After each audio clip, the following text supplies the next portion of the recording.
Hello Kitty, here we are in a video.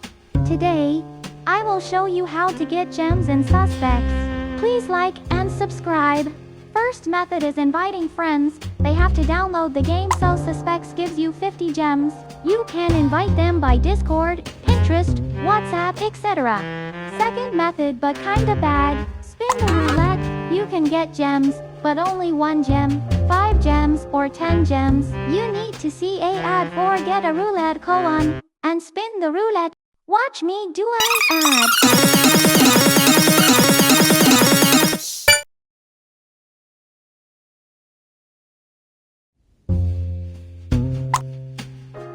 It didn't give me a coin BC my internet, but you can get 1 coin. The third method is just the pass.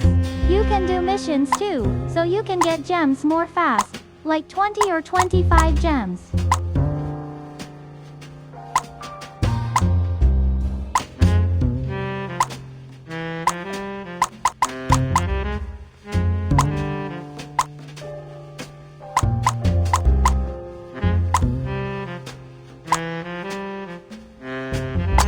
Last method, just playing.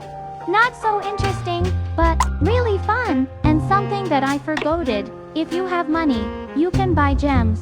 They are very cheap. Like, the gems for the gold pass only £6. And that's all. See you later, Kitty.